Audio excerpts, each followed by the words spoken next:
여러분이 클래식과 가까워지는 그날까지 네모클래식의 이슬입니다. 음악을 한다는 건 엄청난 능력이에요.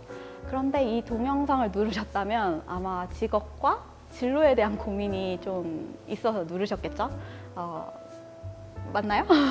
아무튼 음악 전공하신 분들이 어릴 때부터 엄청 열심히 살아요. 이제 연습도 열심히 해야 되고 레슨도 받으러 가야 되고 콩쿨도 나가야 되고 입시도 다른 사람들보다는 3번, 4번 정도는 더 보게 되죠.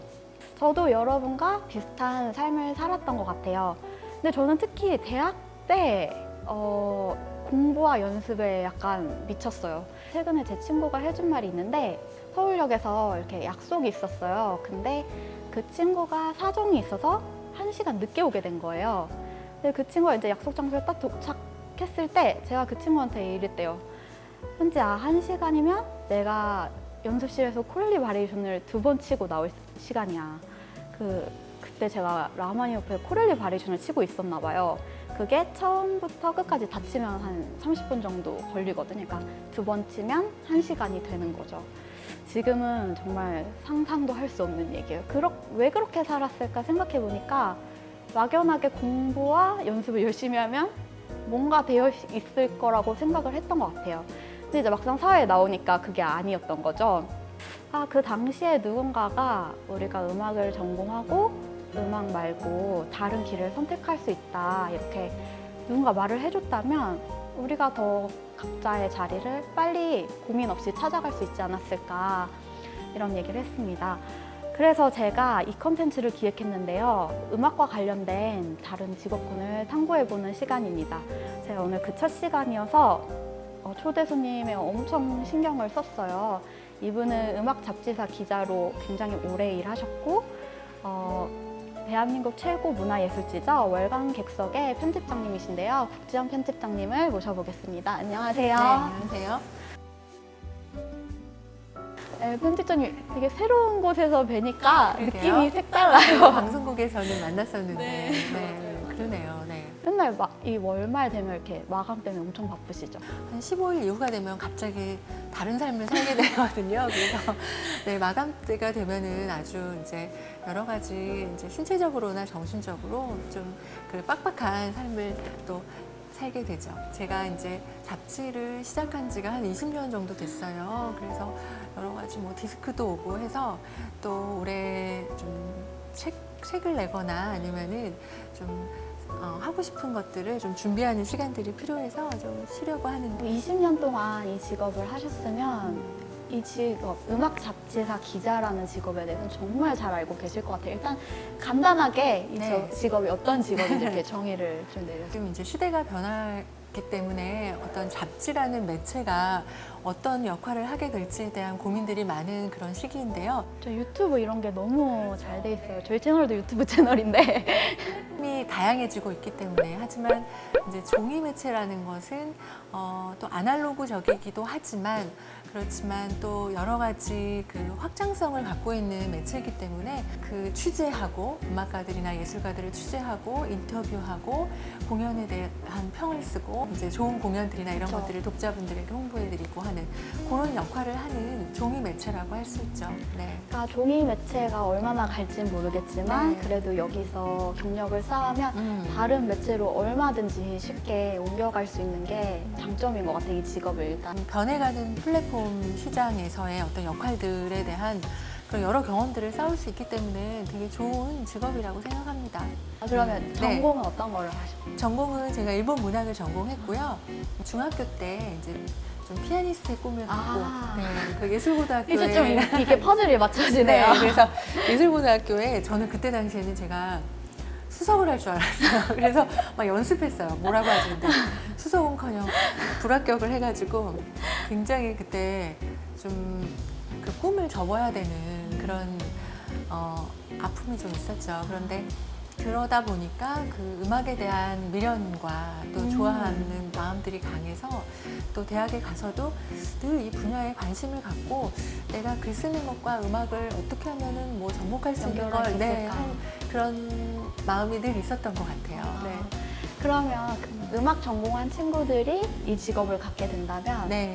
이렇게 가질 수 있는 메리트. 저는 정말 그 음악을 전공한 친구들을 너무 존경해요. 시간에 대한 그 소중함을 너무나 잘 알고 있고, 그리고 성실하게 또 그 인내심이 되게 굉장히 강하더라고요. 될 때까지 하죠. 그때까지 하고 특히 지금 이 시대에 가장 필요하다고 하는 그 창의적인 사고, 이런 것들은 음악을 한 친구들에게는 정말 뛰어나다고 생각하고, 다만 음악만 공부를 했기 때문에 네. 조금 그 다른 분야들, 아니면 다른 친구들, 또 다른 분야에 대한 관심들, 이런 것들을 조금 공부하고 경험할 시간들이 적었기 때문에 다른 분야에서 조금 업적을 이룬 그런 사람들에 대한 이야기들, 그런 것들에 더 관심을 갖고 좀 폭넓게 이렇게 공부하고 경험하다 보면 정말 훌륭한 자산이 되어서 좋은 기자가 될 수 있는 그런 가능성이 너무 크다라고 생각합니다. 제가 말씀을 정리해보면 네. 음악 전공한 건 이 직업에 너무 보탬이 됐지만 네. 추가적으로 인문학적 소양을 여러 경험을 통해서 네. 쌓으면 맞아요. 이 직업을 잘 수행하는 데 그렇죠. 도움이 될 것이다. 이렇게 이해해도 될까요? 네. 근데 제가 이게 음악 전공한 사람으로서 만약 제가 음악 잡지사 기자에 도전한다 하면 네. 사실 글쓰기가 제일 글쓰기. 큰 장벽이 될 것 같아요. 맞아요. 이거 네. 어떻게 좀 키울 수 있을까요? 글 쓰는 능력을. 우리가 보통 이제 기자 하면 글을 잘 써야 돼 하니까 뭐 문학을 전공한 친구라든가 뭐 문해창작학과 이렇게 생각을 할 수 있어요. 그렇지만 사실은 기자라는 직업은 그 작가가 아니거든요. 기자는 사실을 기록하는 직업이기 때문에 오히려 논리적이고 좀 그런 객관적인 시각을 가진 사람들에게 더 어울리고, 그런 면에서 우리는 음악이라는 장르가 보통 감성적이라고 생각하지만 아니라는 걸 잘 아시잖아요. 그렇죠. 음악도 가까운 것 같긴 해요. 네, 네. 학문으로서의 네, 음악을 음악도 보면은 굉장히 과학적이고, 그리고 음악을 전공한 친구들이 그렇게 감성적인 스타일보다는 오히려 이성적인 친구들이 더 많더라고요. 다만 지금 말씀하신 그 글쓰기에 있어서는, 그러니까 글쓰기가 너무 싫어하면은 할 수 없는 기자하기는 직업이죠. 좀 힘들겠죠. 그런데 저는 제가 늘 이제 후배들에게 말하는 방법이라고 하면, 자기가 쓴 글을 계속해서 읽으면서 수정하는 거. 그러면은 시가 된다고 하거든요. 100번을 고치면 시가 된다는 말이 있는데, 자신의 글을 계속 수정하고 고치고 필요 없는 부분들을 걸러내면서 정말 필요한 부분들만 그 표현하는 훈련을 자꾸 하다 보면 훌륭한 그런 그리고 음악이랑 좀 비슷한 것 같아요. 저는 글을 잘 쓰는 것도. 글쓰기와 연주는 거의 같은 건가요? 같지 않나는 생각이 들 만큼 그 훈련 방법이 비슷한 것 같고요. 그래요? 네, 음악도 욕심을 너무 부리면 안 맞아요. 되잖아요. 힘이 들어가지고. 글쓰기도 뭐 내가 이런 거 아니까 이런 거 써야지 하면은 벌써 독자들이 딱 보고서 알아요? 알고 읽기 싫어하시는 것 같아요. 그러면 이제 오늘 주제가 음악 잡지사 기자니까 어떤 친구들이 이 직업에 좀 잘 맞을까요? 일단 호기심이 많은 사람들, 사람에 대한, 그리고 예술에 대한,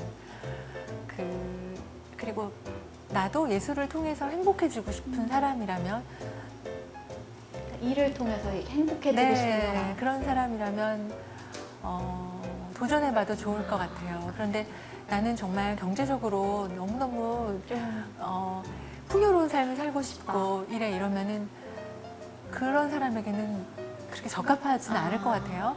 그렇지만 또 모르겠어요. 이제 사회가 많이 변하고 바뀌어가지고. 여러 가지의 그 가능성들이 열려있기 때문에 그렇게 뭐 딱 잘라서 말하기는 힘들지만 결국은 내가 사람들과 예술에 관심이 있고, 또 내가 예술 안에서 좀 행복한 삶을 살고 싶고 그런 부분들을 전하고 싶다라는 사람이라면 기자의 생활이 굉장히 보람될 수 있지 않을까 하는 생각이 듭니다.